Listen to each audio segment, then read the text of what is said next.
నమస్కారం. ఘంటారావానికి స్వాగతం. ముందుగా ప్రధానాంశాలు. హైదరాబాద్ రాజేంద్రనగర్లో ఘోర రోడ్డు ప్రమాదం. డివైడర్ను ఢీకొన్న బైకు, 3 యువకులు మృతి.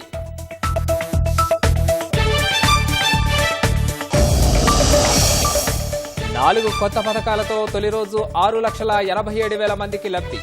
అన్నదాతల ఖాతాల్లో 569 కోట్లు రైతు భరోసా నిధుల జమ. విశాఖ కిడ్నీ రాకెట్ కేసుతో అలకనంద ఆసుపత్రికి లింకు. 2 చోట్ల వైద్యుడు రాజశేఖర్ హస్తం ఉన్నట్లు గుర్తింపు.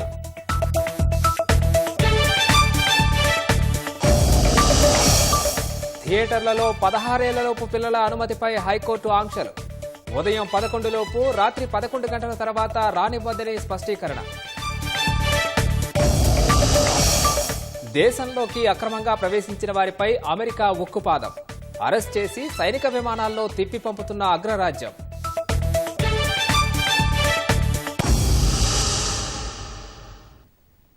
హైదరాబాద్ రాజేంద్రనగర్ మండలంలో జరిగిన ఘోర రోడ్డు ప్రమాదంలో 3 యువకులు మృతి చెందారు. శివరాంపల్లి వద్ద కొత్త పైవంతెనపై డివైడర్ను ద్విచక్ర వాహనం ఢీకొనడంతో 2 మైనర్ యువకులు అక్కడికక్కడే మృతి చెందారు.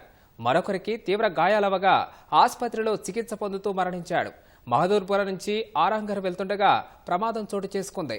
ఒకే బైకుపై 3 మైనర్లు అతివేగంగా వెళ్లడమే ప్రమాదానికి కారణమని మృతులు 3 బహదూర్పురాకు చెందిన వారిగా పోలీసులు గుర్తించారు. ప్రమాదంపై పోలీసులు కేసు నమోదు చేసి దర్యాప్తు చేస్తున్నారు.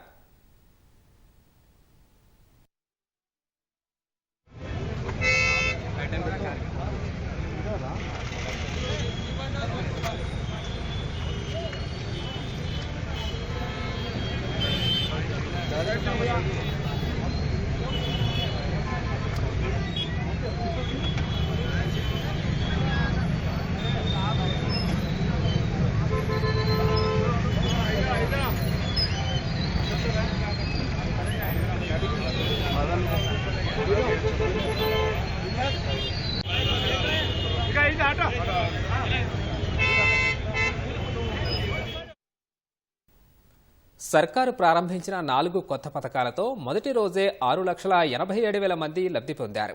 ఒక్కో మండలంలోని ఒక గ్రామంలో అర్హులకు పథకాలను ప్రభుత్వం అమలు చేసింది. అర్హులందరికీ పథకాలను అమలు చేయనున్నట్లు స్పష్టం చేసింది.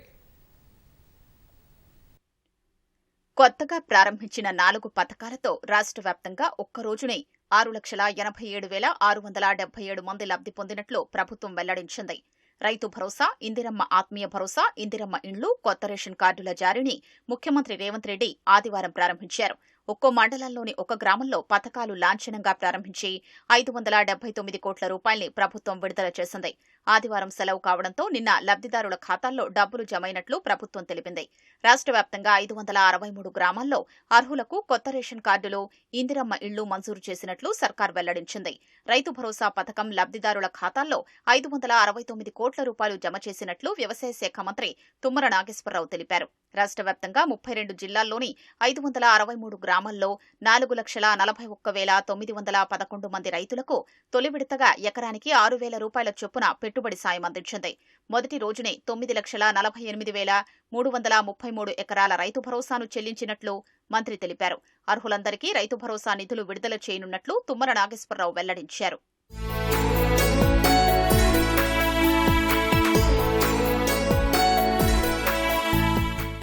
ఇందిరమ్మ ఆత్మీయ భరోసా పథకం ద్వారా తొలి రోజున 18,180 మంది వ్యవసాయ కూలీ కుటుంబాలకు తొలి విడత 6,000 రూపాయలు చెల్లించేందుకు ఆర్థిక శాఖ 10,91,00,000 రూపాయలు విడుదల చేసింది. అర్హులైన కుటుంబాలకు కొత్త రేషన్ కార్డులు జారీ ప్రారంభమైనట్లు ప్రభుత్వం వెల్లడించింది. పాత రేషన్ కార్డుల్లో అదనపు కుటుంబ సభ్యుల పేర్లను నమోదు చేసింది. తొలి రోజున 531 గ్రామాల్లో 15,414 కొత్త కార్డులు ఇచ్చింది. 51,912 మంది కుటుంబ సభ్యులు లబ్ధి పొందినట్లు ప్రభుత్వం తెలిపింది. అదనపు సభ్యుల్ని చేర్చాలంటూ పెండింగ్లో ఉన్న 1,02,000 దరఖాస్తుల్ని ఆవిష్కరించి ఇప్పటికే ఉన్న కార్డుల్లో అదనంగా 1,03,674 మందిని చేర్చింది. వచ్చే నెల నుంచి వీరికి రేషన్ పంపిణీ చేయనున్నట్లు ప్రభుత్వం వెల్లడించింది. మొదటి రోజున రాష్ట్రంలో 72,000 మందికి ఇందిరమ్మ ఇళ్లు మంజూరు చేసినట్లు ప్రభుత్వం తెలిపింది. మొదటి విడతలో స్థలమున్న వారికి ఇంటి నిర్మాణం కోసం ప్రభుత్వం 5 లక్షల రూపాయలు మంజూరు చేస్తోంది. ఆయిల్ పామ్ తోటలు పెంచితే రైతుల ఆదాయం పెరుగుతుందని వ్యవసాయ శాఖ మంత్రి తుమ్మల నాగేశ్వరరావు అన్నారు. ఖమ్మంలో పలు అభివృద్ధి కార్యక్రమాలకు మంత్రి తుమ్మల శంకుస్థాపన చేశారు. పత్తి, మిర్చి పంటల్లాగా చీడపీడలు ఆశించవని, తుపానుడు ప్రభావం చూపవన్నారు. మంచి లాభసాటి పంటగా ఆయిల్ పామ్ తోటలు ఉన్నాయన్నారు. సీఎం రేవంత్ రెడ్డి ఇప్పటి వరకు 40,000 కోట్లు రైతులకు వెచ్చించారన్నారు. రుణమాఫీ కాని వారికి ఇంకా చేస్తూనే ఉన్నామన్నారు. రైతు భరోసా సొమ్ము విడతల వారీగా పడతాయని మంత్రి స్పష్టం చేశారు. అర్హులకే పథకాలు వచ్చేలా ప్రజాప్రతినిధులు, అధికారులు చర్యలు తీసుకోవాలన్నారు. పామాయిల్ చాలా మంచిగుంది. మీరు కూడా అందరూ వేయండి. వేసిన తర్వాత పామాయిల్ కంటే ఎక్కువ వచ్చే అవకాశం వచ్చిందనుకో అప్పుడు తీసేద్దరు. కానీ ముందు వేయండి. ముందు వేస్తే మీ కుటుంబాలకు ఇంకా సౌకర్యంగా ఉంటుంది. ఈ పత్తి పంటల కంటే, మిర్చి పంటల కంటే దానికి ఇటువంటి తెగుళ్లు రావు. మీకు ఎకరానికి 52,000 ఇస్తా సబ్సిడీ. 3 సంవత్సరాలు అందుట్లో కూరగాయలు పండించినా, వేరే పంటలు పండించినా మీకు డబ్బులు వస్తాయి. ఇప్పుడున్న రేటు ప్రకారంగా అయితే ఎకరానికి మంచిగా పండిన అతనికి 3 లక్షలు వస్తాయి. తగ్గినా కూడా 2 లక్షలకి తగ్గదు. కాబట్టి దయచేసి అందరూ తోటలు పెట్టండి. జపాన్తో ద్వైపాక్షిక ఆర్థిక సంబంధాలకు తెలంగాణ ఆహ్వానం పలుకుతోందని రాష్ట్ర ఐటీ, పరిశ్రమల శాఖ మంత్రి దుద్దిళ్ల శ్రీధర్బాబు వెల్లడించారు. తనతో భేటీ అయిన జపాన్ ప్రతినిధులతో ఆయన సచివాలయంలో మాట్లాడారు. 2 దేశాలు వాణిజ్య, పారిశ్రామిక రంగాల్లో పరస్పరం సహకరించుకోవాలని శ్రీధర్బాబు సూచించారు. ఐచి రాష్ట్రం టొయోటా కార్ల పరిశ్రమతో పాటు ఏరోస్పేస్, ఆటోమొబైల్, రోబోటిక్స్, యంత్ర పరికరాల తయారీలో అగ్రగామిగా ఉంది. ఇటీవలే ఆ రాష్ట్రం స్టేషన్ ఏఐ పేరుతో జపాన్లోనే అతిపెద్ద అంకుర సంస్థల ఇంక్యుబేషన్ కేంద్రాన్ని ప్రారంభించింది. తెలంగాణ రాష్ట్రంలోని టీ హబ్ కూడా అంకుర సంస్థల ప్రోత్సాహంలో దేశంలో ప్రముఖంగా నిలుస్తోందని శ్రీధర్బాబు తెలిపారు. జపాన్లోని ఐచి రాష్ట్ర అసెంబ్లీ సభ్యుడు, ప్రతినిధి బృందానికి నాయకత్వం వహించిన హిరోహిటో కొండో 2026లో తమ రాష్ట్రంలో జరిగే 20వ ఏషియా క్రీడలకు మంత్రి శ్రీధర్బాబును ఆహ్వానించారు. అక్కడి గిబ్లీ యానిమేషన్ పార్క్ ప్రపంచవ్యాప్తంగా పర్యాటకులను ఆహ్వానిస్తోందని ఆయన మంత్రి దృష్టికి తెచ్చారు. ద్వైపాక్షిక సంబంధాలతో ఇరు ప్రాంతాలు ప్రయోజనం పొందేలా సహకారం కొనసాగించాలని ఆయన ఆకాంక్షించారు. ఏపీ చేపట్టిన గోదావరి, బనకచెర్ల ప్రాజెక్టు ద్వారా రాష్ట్రానికి నష్టం జరగకుండా చూడడంతో పాటు తెలంగాణ ప్రాజెక్టులకు అనుమతులు సాధించడంలో జరుగుతున్న జాప్యాన్ని నివారించాలని కేంద్ర మంత్రి కిషన్ రెడ్డిని మాజీ మంత్రి హరీష్ రావు కోరారు. ఈ మేరకు సంబంధిత అంశాలపై కేంద్ర మంత్రికి ఆయన లేఖ రాశారు. రాష్ట్ర ప్రయోజనాల రక్షణ కోసం తక్షణ చొరవ తీసుకోవాలని, తెలంగాణ హక్కులను కాపాడే చర్యలు చేపట్టడంలో కేంద్రం పూర్తిస్థాయి సహకారం అందించాలని విజ్ఞప్తి చేశారు. 80,000 కోట్ల వ్యయంతో 200 టీఎంసీల గోదావరి నీటిని బనకచెర్ల రెగ్యులేటర్ కాంప్లెక్స్ ద్వారా పెన్నా బేసిన్కు తరలించే ప్రాజెక్టుకు నిధులు ఇవ్వాలని కోరుతూ ఆంధ్రప్రదేశ్ ముఖ్యమంత్రి చంద్రబాబు నాయుడు కేంద్ర ఆర్థిక మంత్రి నిర్మలా సీతారామన్కు లేఖలు రాశారని, ఆ లేఖల్ని కేంద్రం పరిగణలోకి తీసుకున్నట్లు అర్థమవుతోందని ఆయన పేర్కొన్నారు.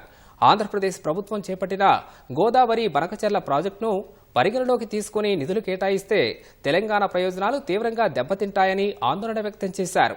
రాష్ట్ర ప్రయోజనాలను దృష్టిలో ఉంచుకొని తెలంగాణ ప్రాజెక్టులకు కేంద్ర ప్రభుత్వం నుంచి అనుమతులు సాధించడంలో కృషి చేస్తారని ఆశిస్తున్నట్లు హరీష్ రావు లేఖలో తెలిపారు. రంగారెడ్డి జిల్లా మీర్పేటలో ఈ నెల 22న వెలుగు చూసిన వెంకటమాధవి హత్య కేసు దర్యాప్తులో విస్మయకర విషయాలు వెలుగులోకి వస్తున్నాయి. నిందితుడు గురుమూర్తి నేపథ్యం, అతడి ప్రవర్తన గురించి సహోద్యోగులు, స్థానికులను పోలీసులు విచారించారు. దీంతో ఆసక్తికర విషయాలు బయటపడ్డాయి. గురుమూర్తి నేపథ్యం అంతా సాదాసీదాగా ఉందని, కానీ ఇంత కిరాతకంగా ఎలా హత్య చేశాడన్నది అంతుబట్టడం లేదని పోలీసులు ఆశ్చర్యం వ్యక్తం చేస్తున్నారు. సంచలనం రేపిన మీర్పేట వివాహిత హత్య కేసులో నిందితుడు, మృతురాలి భర్త గురుమూర్తి గురించి పోలీసులు లోతుగా దర్యాప్తు చేపట్టారు. తొలుత అదృశ్యం కింద నమోదైన కేసును అనంతరం హత్య కేసుగా మార్చిన పోలీసులు గురుమూర్తి నేర చరిత్ర, నేపథ్యం తెలుసుకునే ప్రయత్నం చేశారు. నిందితుడు డీఆర్డీఓలో కాంట్రాక్టు విధానంలో భద్రతా సిబ్బందిగా పనిచేస్తున్నట్లు తెలుసుకుని అక్కడికి వెళ్లారు. అతడి సహోద్యోగుల్ని ఆరా తీసినప్పుడు గురుమూర్తి ఎంతో క్రమశిక్షణతో ఉంటాడనే సమాధానం వచ్చింది. మృదు స్వభావి, సాయం చేసే వ్యక్తిత్వమని కొందరు చెప్పారు. గురుమూర్తి ప్లాస్టిక్ వస్తువులు సైతం వాడడని చెప్పినట్లు తెలుస్తోంది. ఇరుగు పొరుగుతో ఎక్కువగా మాట్లాడేవాడు కాదని, ఉద్యోగానికి వెళ్లొచ్చినప్పుడు మినహా ఇతర సమయం తమకు కనిపించడన్నట్లు స్థానికులు చెప్పారు. ఇదంతా బానే ఉన్నా అంత జుగుప్సాకరంగా హత్య ఎందుకు చేశాడన్నది మాత్రం మిస్టరీగా మిగిలిందని పోలీసులు అభిప్రాయపడుతున్నారు. భార్య శవాన్ని ఎలాగైనా మాయం చెయ్యాలని, తాను చంపినట్లు ఎవ్వరికీ తెలియకూడదనే ఉద్దేశంతో ఇదంతా చేసినట్లు విశ్లేషిస్తున్నారు.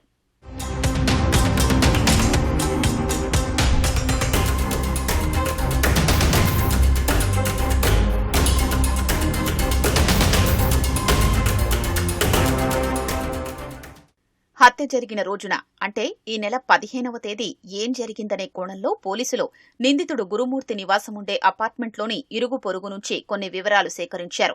పండుగ మరుసటి రోజు కావడంతో అదే అంతస్తులో ఉండే ఓ వ్యక్తి ఊరు నుంచి ఇంటికొచ్చాడు.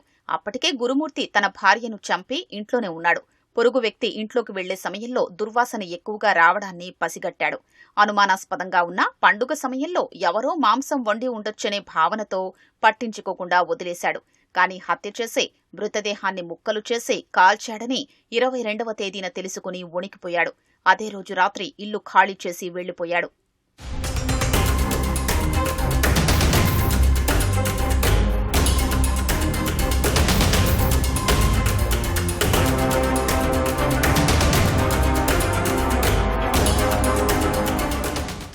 గురుమూర్తి G+2 భవనంలో 2వ అంతస్తులో అద్దెకుంటున్నాడు. అతడు భార్యను హత్య చేసినట్లు విషయం బయటకొచ్చిన తరువాత భవనంలో యజమాని మినహా మిగిలిన వారంతా ఖాళీ చేసి వెళ్లిపోయారు. యజమాని ప్రస్తుతం అందుబాటులో లేడు. దర్యాప్తులో భాగంగా కీలక ఆధారాలు సేకరించేందుకు ఇతర రాష్ట్రాలకు చెందిన ఫోరెన్సిక్ నిపుణులు సైతం ఇంటిని పరిశీలించారు.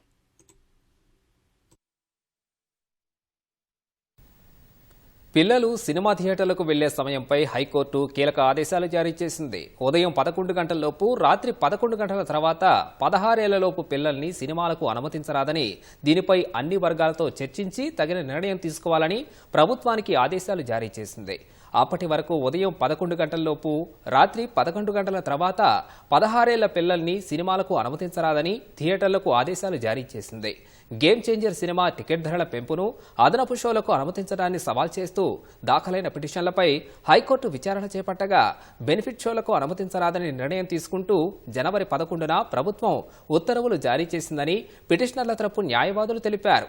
అయితే సినిమాటోగ్రఫీ నిబంధనల ప్రకారం ఉదయం 8 గంటల 40 నిమిషాల్లోపు, అర్ధరాత్రి 1:30 గంటల తర్వాత సినిమాలకు అనుమతించరాదన్నారు. ముఖ్యంగా మైనర్లను అనుమతించరాలని, లేని పక్షంలో అది వారి శారీరక, మానసిక ఆరోగ్యంపై ప్రభావం చూపెడుతుందన్నారు. ఈ వాదనలతో ఏకీభవించిన న్యాయమూర్తి రాత్రి 11 తర్వాత థియేటర్లు, మల్టీప్లెక్స్ల్లోకి పిల్లల్ని అనుమతించడం సరైన చర్య కాదన్నారు. దీనిపై అన్ని వర్గాలతో చర్చించి తగిన నిర్ణయం తీసుకోవాలని ప్రభుత్వాన్ని ఆదేశించారు. తదుపరి విచారణను ఫిబ్రవరి 22కు వాయిదా వేశారు. హుస్సేన్ సాగర్ ప్రమాదంలో గల్లంతైన అజయ్ ఆచూకీ కోసం 2వ రోజు డీఆర్ఎఫ్ బృందాలు గాలిస్తున్నాయి. పూర్తి వివరాలు మా ప్రతినిధి శ్రీనివాస్ ప్రత్యక్ష ప్రసారం ద్వారా అందిస్తారు. హుస్సేన్ సాగర్లో జరిగిన బోటు ప్రమాద ఘటనలో గల్లంతైన బీటెక్ విద్యార్థి అజయ్ కోసం ఇంకా గాలింపు హుస్సేన్ సాగర్లో కొనసాగుతుంది. ఎన్డీఆర్ఎఫ్ బృందాలు ఈరోజు కూడా వరుసగా 2వ రోజు కూడా గాలింపు చర్యలు అయితే కొనసాగిస్తున్నారు. ప్రస్తుతం మనం చూడొచ్చు దృశ్యాల్లో అయితే ఎన్డీఆర్ఎఫ్ బృందాలు ఇక్కడికి చేరుకున్నాయి. ఇక్కడే గాలింపు చర్యలు అయితే కొనసాగుతున్న పరిస్థితి. నిన్న సాయంత్రం వరకు కూడా ఈ గాలింపు చర్యలు కొనసాగాయి. అయినప్పటికీ కూడా అజయ్ ఆచూకీ లభించలేదు. దీంతో చీకటి పడడంతో మరుసటి రోజు అంటే ఈ రోజుకి గాలింపు చర్యలను వాయిదా వేశారు. ప్రస్తుతం అయితే ఎన్డీఆర్ఎఫ్ బృందాలు హుస్సేన్ సాగర్ వద్దకు చేరుకున్నాయి. ఇక్కడైతే గాలింపు చర్యలు అయితే కొనసాగుతున్న పరిస్థితి అయితే కనిపిస్తోంది. అయితే అజయ్ ఏ విధంగా అంటే ట్యాంక్ బండ్లో ఒకవేళ నీటిలో పడిపోయి ఉంటే, దూకి ఈత రాని నేపథ్యంలో ఒకవేళ పడిపోయి ఉంటే మాత్రం లోపల బురదలో కూరుకుపోయి ఉండవచ్చు అని చెప్పి ఎన్డీఆర్ఎఫ్ అధికారులు అనుమానిస్తున్నారు. అయితే కూరుకుపోతే మాత్రం ఇంకాస్త సమయం పట్టే అవకాశం ఉంది. గాలింపు చర్యల్లో అంటే ఆచూకీ లభించడానికి ఇంకాస్త సమయం పట్టే అవకాశం ఉందని అధికారులు అయితే చెబుతున్న పరిస్థితి అయితే కనిపిస్తుంది. ప్రస్తుతం అయితే గాలింపు చర్యలు కొనసాగుతూనే ఉన్నాయి. మరోవైపు అజయ్ తల్లిదండ్రులు మాత్రం కన్నీరు మున్నీరుగా విలపిస్తున్నారు. తమ కుమారుడి ఆచూకీ తొందరగా లభించేలా ప్రయత్నించాలని చెప్పి వారు వేడుకుంటున్న పరిస్థితి అయితే కనిపిస్తుంది. రెండో రోజు కూడా ఈ గాలింపు చర్యలు అయితే విస్తృతంగా కొనసాగుతున్నాయి. బోటు ఎక్కడైతే కాలిపోయిందో ఆ ప్రాంతంలో పెద్ద ఎత్తున ఈ ఎన్డీఆర్ఎఫ్ బృందాలు అయితే గాలిస్తున్నాయి. దీంతో పాటుగా హుస్సేన్ సాగర్ చుట్టుపక్కల మరోవైపు ఒడ్డు ప్రాంతాల్లో కూడా అంటే చూస్తూ ఉన్నారు. ఒకవేళ అక్కడ ఏమన్నా ఆచూకీ లభిస్తుందేమో అని చెప్పి చూస్తున్న పరిస్థితి అయితే కనిపిస్తుంది. ఘటనా స్థలానికైతే ఎన్డీఆర్ఎఫ్ బృందాలు రెండో రోజు కూడా చేరుకొని తమ గాలింపు చర్యలైతే కొనసాగిస్తున్న పరిస్థితి అయితే మనకి హుస్సేన్ సాగర్లో కనిపిస్తుంది. అయితే ఇంకాస్త సమయం పట్టే అవకాశం ఉంది. మొత్తంగా అజయ్ ఆచూకీ లభించడానికి మరికొంత సమయం పట్టే అవకాశం ఉందని ఎన్డీఆర్ఎఫ్ బృందాలు చెప్తున్నాయి.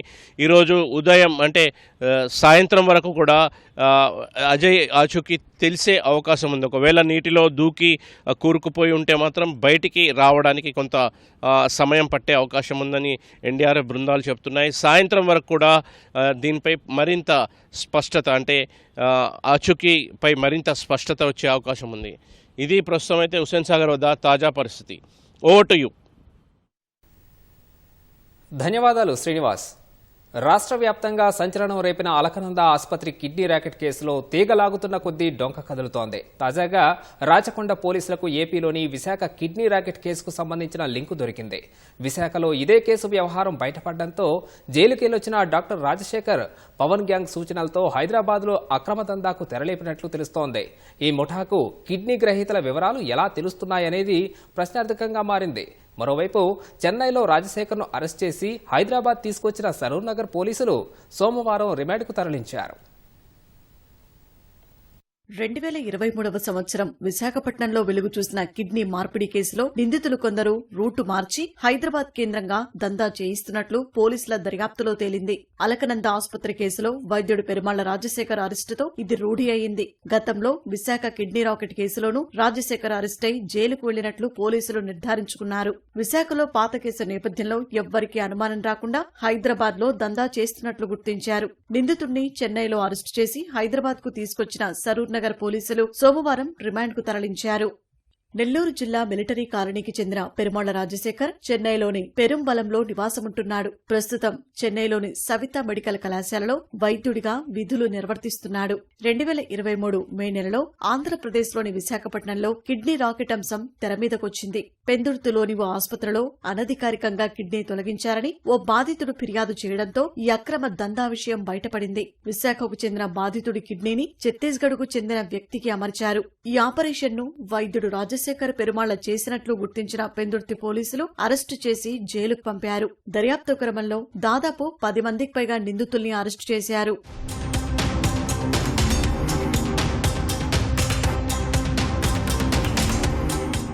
రాజశేఖర్ హైదరాబాద్లోని కొన్ని కార్పొరేట్ ఆసుపత్రుల్లో సేవలు అందిస్తున్నట్లు అప్పట్లోనే పోలీసులు గుర్తించారు. జైలుకెళ్లొచ్చాక కొన్ని నెలల పాటు స్తబ్దుగానే ఉన్నాడు. డబ్బుకు ఆశపడి 2024 నుంచి పవన్ గ్యాంగ్ సూచనలతో హైదరాబాద్లో కిడ్నీ మార్పిడి శస్త్రచికిత్సలకు అంగీకరించాడు. హైదరాబాద్లో చేసే ఒక్కో ఆపరేషన్ కు గరిష్టంగా 5 లక్షల రూపాయలు తీసుకుంటున్నట్లు పోలీసులు ప్రాథమికంగా గుర్తించారు. ఈ ఆపరేషన్లతో ఇతడితో పాటు జమ్మూ కశ్మీర్ కు చెందిన మరో వైద్యుడు సాహిబ్ పాల్గొంటున్నాడు. సాహిబ్ కోసం ప్రత్యేక బృందాలతో పోలీసులు గాలిస్తున్నారు. అప్పట్లో విశాఖ కేసులో పవన్ అనే మధ్యవర్తి పేరు ప్రముఖంగా వినిపించింది. అలకనంద కేసులోనూ విశాఖకు చెందిన పవన్, పూర్ణ, లక్ష్మణ్లు కీలక నిందితులుగా ఉన్నారు. ఈ నేపథ్యంలో విశాఖ, హైదరాబాద్ లో ఒకే ముఠా పనిచేసినట్లు పోలీసులు భావిస్తున్నారు. అప్పట్లో అరెస్టైన నిందితుల వివరాల గురించి ఆరా తీస్తామని చెబుతున్నారు.